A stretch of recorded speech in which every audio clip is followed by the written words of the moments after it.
If you asked any one of them, would they trade this stuff for a sacred relationship with their father or with their kids? They would say, yeah. They would say, that's what I want. I want that relationship with my father, with my son, with my daughter. That's the only thing that matters. You cannot take any of this bullshit to your grave with you.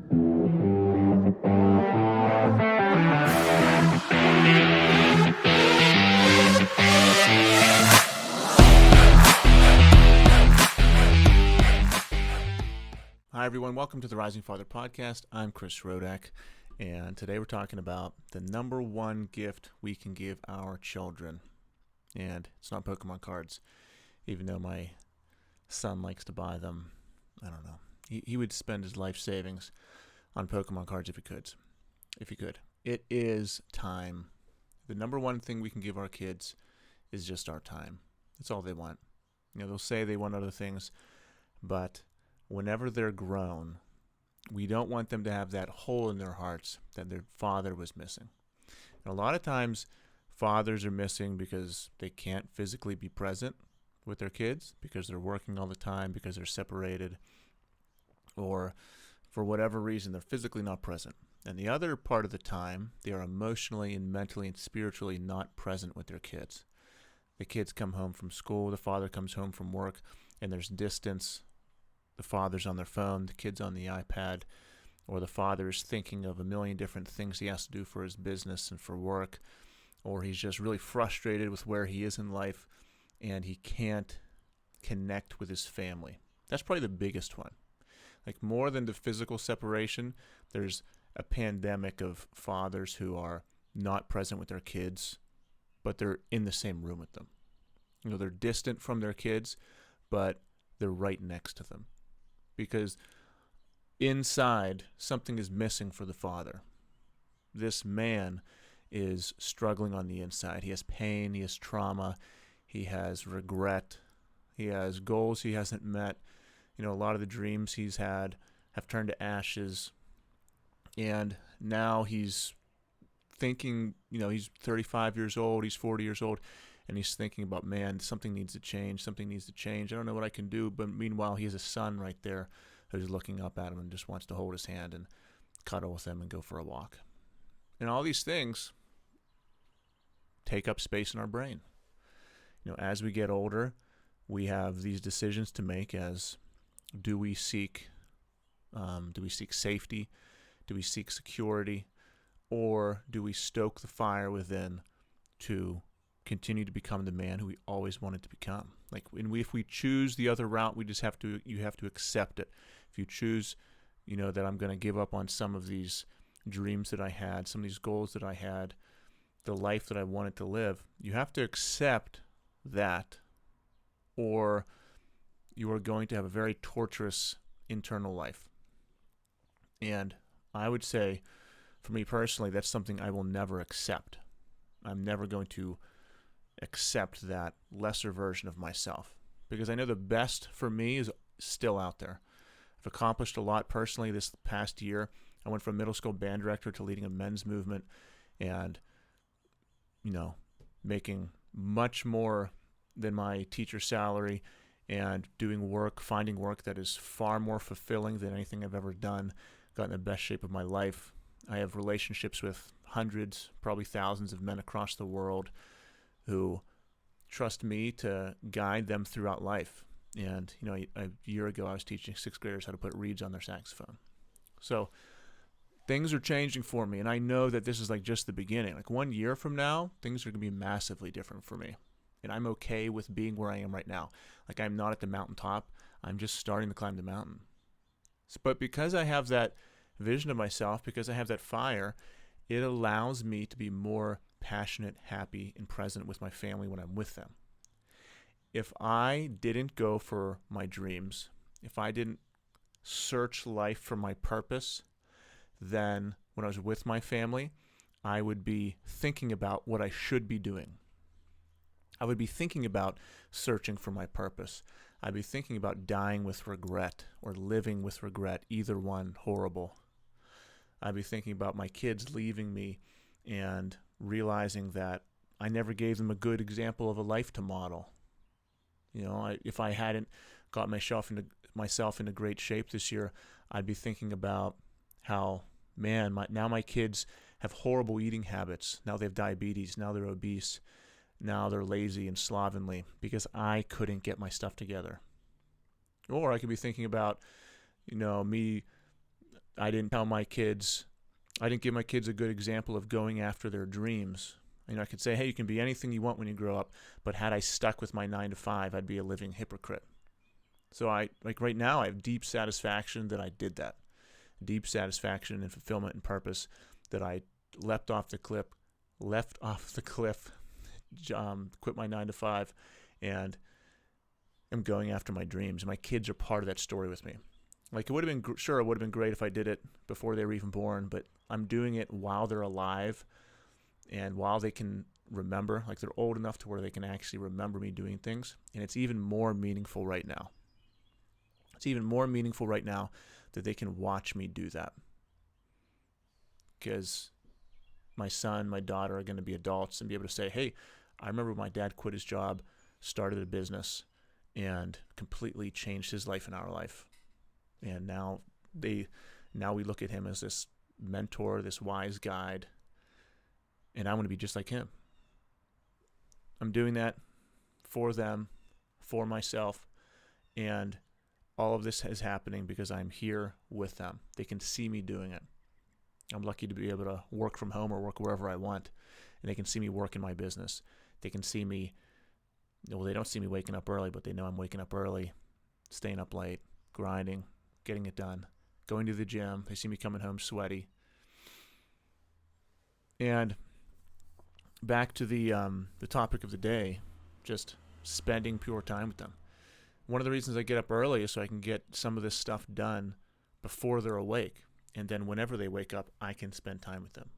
Woke up at 3:45 this morning, went to the gym, came home, spent time with my daughter, took the dog for a walk, spent time with my son, down here recording a podcast. We have a dog trainer coming over in a half an hour. That's a 2-hour session with the dog trainer, me and my kids, and then I've got other business stuff I have to do after that. But my day is planned out so that I can grow physically, I can grow financially, and I can spend time with my family. It's the most important thing to me. And every single day, I have to be attacking those goals. I have to be trying to rise in every single area of my life. If I don't, I die. I get complacent. If I don't, I just wither away. And that's what I don't want to happen to me. And most importantly, I don't want my kids to see that happen to me. That's the other thing we have to think about is whenever we're going after our goals and aspirations, or whether we're not, if things are just fine with us, our kids are looking at us. And most people, if you have your job, you're fine with it, and you're just kind of living your life. That's most people. There's honestly nothing wrong with that. From my personal opinion and my viewpoint on raising kids is that I want my kids to see me going after life. I want them to see me doing everything I possibly can to make the most of myself, so that then they want to do that themselves. If I was satisfied and complacent, then what would my kids be missing? They would be missing the entire example of me going after everything I want. But they have to be here to see me doing it, and I have to be here to show them it. Okay, now let's go back to just spending time, because this is what I wanted to talk about most today, and I got sidetracked, which I do. I'm kind of going rants. We go on rants sometimes. We can buy our kids anything they want, and I know plenty of wealthy people who have lots of things and give their kids lots of things. And I know plenty of wealthy people who had wealthy fathers. If you asked any one of them, would they trade this stuff for a sacred relationship with their father or with their kids? They would say, yeah. They would say, that's what I want. I want that relationship with my father, with my son, with my daughter. That's the only thing that matters. You cannot take any of this bullshit to your grave with you. You can't take your car to your grave with you. You can't take your jewels or your bank account. None of that stuff matters in the end. Yes, grow your business. Grow your kingdom. Become successful. But it doesn't have to be one or the other. You know, you don't have to go 100% in on your business and leave zero for your family. You don't have to go 100% in on your family and leave zero for your business. You can do both things. You have to do both things. A father provides. A father protects. A father is there for his family. We have to be there for our family, putting in the time. Now let's talk about what kind of time. Here are some things I do. I go on hikes with my kids. It's one of the favorite things to do. Sometimes that starts out with a groan, but as we're doing it, as soon as we get in the car, man, they're having a blast. I say, hey, you get to pack some snacks. They pack a little snack bag. We have a dog now, so we'll bring the dog. They love it. They want to stay out forever and just go explore everything. I make it fun. They get to, get messy. It's not very structured. They get to go explore. It's a good time.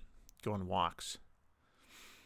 I asked, just the other day, our toilet was leaking, so I had to fix it. So I asked my son to come up and help me fix the toilet. He was like, oh, are you serious? I was like, yeah. As soon as he came in, as soon as we took that lid off, he was like, oh, that's what the inside of a toilet looks like. And he started fixing it with me, and like 20 minutes later, we fixed the toilet. And he's like, Mom, I fixed the toilet. He was really excited about it. So just spending time like that, like fathers, we have to teach our kids things.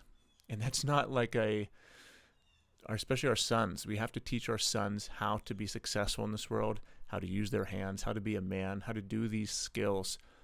And that's not really talked about a lot. It's really, even in like the masculinity niche world, the concept of passing down skills and knowledge to your son isn't really talked about a lot. And I'm extremely aware of this, of my son getting older, the need for him to become a man, the need for him to transition from boyhood to manhood. He's about to reach that time as a 9-year-old. He's going to go through adolescence. He's going to become much stronger and start to go after girls and all that kind of stuff. And he's going to need some strong male guidance. He also is going to need to know how to do things in the world. And I feel like so many men right now are just focused on surviving, are just so focused on them living in this world, and they're not really worried about passing on skills to their kids. They're not really worried about, oh man, I never taught my son how to use a wrench. I never taught my son how to use a hammer. Does he know what a Phillips head screwdriver is? Can he plant a tree? Does he know how to talk to a girl? Does he know how to pick up a girl? Does he know about dealing with emotions when you get broken up with? Can he hunt? Does he know how to use a knife? Can he shoot a bow? Does he know how to, in today's world, does he know how to start an online business? My son already has been building brands with me. I'm teaching my son how to make little mini brands online so that he can create wealth, so he can create money. We go over sales skills with my kids. We do sales call games with my son and daughter where they have to try to sell me something. I say, see this ball? Try to sell me this ball. And my son will take me through a series of questions to try to sell me that ball. And we have the gift of having time on our hands. We have the opportunity because we have so many years available to do this. The longer you wait, the less opportunity you have. Every day that goes by, your opportunity to make a lasting impact gets smaller and smaller. The window on your legacy as a father gets smaller every single day that passes. So think about that. If you have a lot of time left, if your kids are a couple months old, 1-2 years old, are you going to wait until they're 10 or are you going to start today? On the other end of the spectrum, if your kids are 16, 17, or 18, they're going to leave in a couple months. What are you going to do? Your window is very small.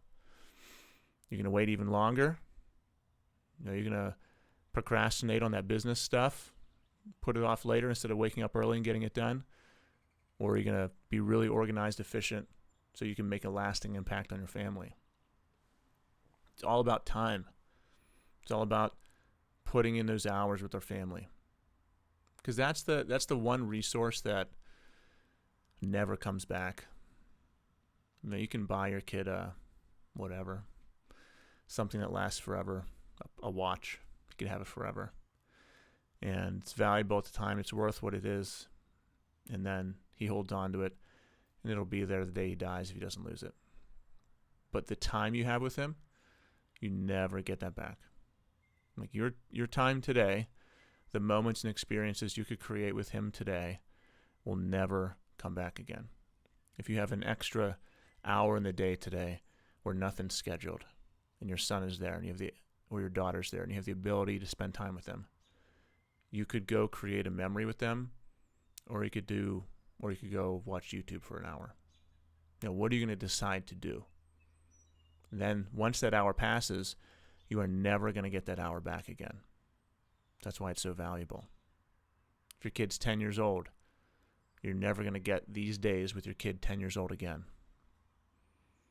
Ever again. And as soon as they leave you, as soon as they move out to lead their own families, it's gone. It's gone in an instant. And you never get that time back. So today, not tomorrow, do what you need to do to be an amazing father. Because your kids want it so desperately. Even if you don't think they want it, they want it. The world needs more involved fathers. The world needs more fathers that are spending time with their kids. And let's talk about personal ambition, because that's a tricky topic. A lot of guys are very ambitious, and they want to make the most money of anyone they know. And they want to spend 20 hours a day in the office grinding and hustling. And if that's you, if you're that person, but you also have kids, what's the trade-off going to be? Like, who's going to win that battle? Is it going to be your personal ambition, or is it going to be your kids? Like, you have to decide. You have to take it all the way to the end. So say you become the number one person in your field and you become a billionaire and you're just massively wealthy. Then you can pass money on to your family, pass money on to your kids. You can do that. But to do that, say you had to spend almost no time with your kids at all, right? So your kids grow up, they have this massive inheritance, they're massively wealthy, but they've grown up for their entire first 20 years without a father. They haven't been guided. They haven't had a life to model. They're not filled with that strength, confidence, and warmth inside of them. Okay, they're lacking all that. Is that a good situation? Is that the gift you want to give them? And the money you want to leave them, the inheritance you want to leave them, is it really about that? Or is it really about your constant competitiveness and drive to push, succeed? Like, what is it really about? Is it really about them, or is it only about you?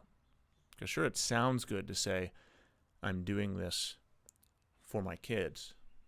But if the trade-off is you're never with your kids and you never get to raise them, then it's really not about them. It's about you. And like I've been saying, it doesn't have to be one or the other. You can be very successful and be very involved. It might require you being more efficient with your time, more organized with your time. Are you time blocking? Are you waking up early? Are you scheduling out your day? Are you delegating, or do you have to do everything yourself? Are you eliminating things you don't have to do, or are you doing unnecessary tasks? Are you automating things that you could be automating, or are you doing menial tasks you don't have to do? All these things take up time. You could have the same or far better efficiency and get even more done than you are right now if you eliminate, automate, and delegate, and then also get to spend time with your family. These options are available. We can have both things. I know very wealthy men who are amazing fathers. They get it all done. I also know very wealthy men who have zero relationship with their kids. You have the option to do either one. And let's end by talking about our sons. There is a massive lack of manhood and masculinity and male role models in our sons' lives. And I'm going to end with the most important thing we can do for them is instill a confidence within them that they are worthy, that they have what it takes, and that they can do anything. And that will only get there if you are there to give it to them.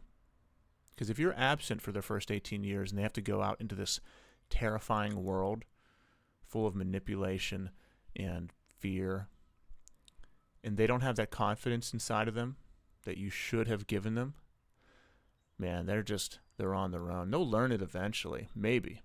Not everyone's successful. The story isn't a happy ending for everyone. They'll eventually figure it out. They'll eventually toughen up. But that process could happen with guidance, with warmth, with structure. And you could just create this confident savage of a man while he's a boy with you. You could let him know through years and thousands of repetitions that he can do anything he wants.